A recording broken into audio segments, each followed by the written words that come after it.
வங்கக்கடலில் காவிரி படுகையில் கடலூர் மாவட்டம் பரங்கிப்பட்டி நகரிலிருந்து கிழக்கே சுமார் 18 கிலோமீட்டர் தொலைவிலும், கடலூர் நகரிலிருந்து தென்கிழக்கே சுமார் 30 கிலோமீட்டர் தொலைவிலும் அமைந்துள்ள இந்த ஹிந்துஸ்தான் ஆயில் கம்பெனி லிமிட் 9.5 கடல் மைல் தொலைவில் அமைந்துள்ளது.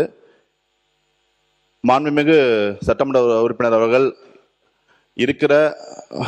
கூட்டணியில் இருக்கிற அந்த திமுக அரசின் காலகட்டத்தில் தான் அந்த 3 கிணறுகளுக்கும் அனுமதி கொடுத்துள்ளது.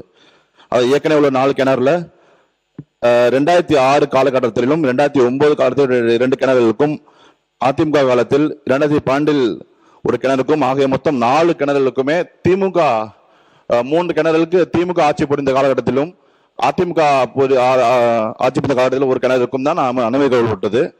இப்பொழுது 3 கிணறுகளில் தற்காலிகமாக செயல்பாட்டில் இல்லை.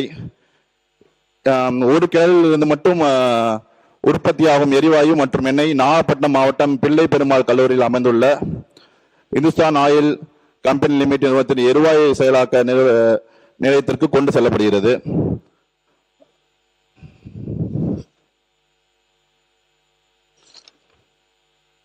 தற்போது இந்த இந்துஸ்தான் ஆயில் நிறுவனமானது மேற்கூறிய கடல்சார் எண்ணெய் மற்றும் எரிவாயு வளாகத்தில் கூடுதலாக 4 மேம்பாட்டு கிணறுகள் துளையிடும் திட்டம் நிறுவுவதற்காக உத்தேசித்துள்ளது. மத்திய அமைச்சகத்தில் இத்திட்டத்திற்கான வரையறை நிபந்தனை டேர்ம்ஸ் ஆஃப் ரெஃபரன்ஸ் 21/8/2022 அன்று வழங்கப்பட்டுள்ளது.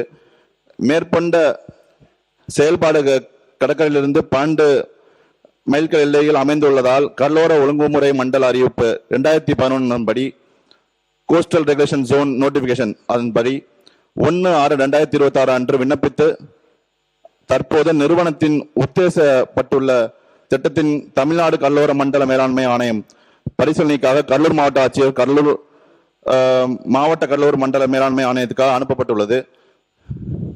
ஒன்றை நான் இந்த வாயிலாக கூட கொள்ள விரும்புகிறேன். மீன் வளத்தை பாதிக்கக்கூடிய, சுற்றுச்சூழலை பாதிக்கக்கூடிய எந்த திட்டமாக இருந்தாலும் நம் முதலமைச்சர் தலைமையிலான இந்த அரசு ஒருபோதும் அனுமதிக்காது என்பதை இந்த வாயிலாக நான் கூறிக்கொள்கிறேன். நன்றி.